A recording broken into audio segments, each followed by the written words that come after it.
Hello, this is a 2003 Chevy Suburban 1500, and the original brake line's rusted out right through here, and it's common.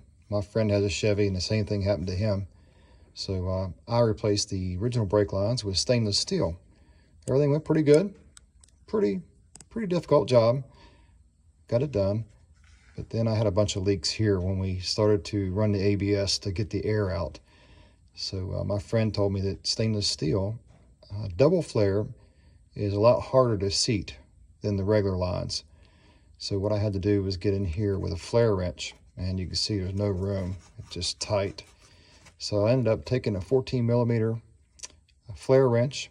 I had to file the open parts of the flare wrench flats just a little bit because 14 was too tight, and then the standard was too big, so there was nothing in between. So I managed to open the jaws on this just a little bit. It fitted the flare nut nice and tight, and I had to use a cheap wrench here as my pusher.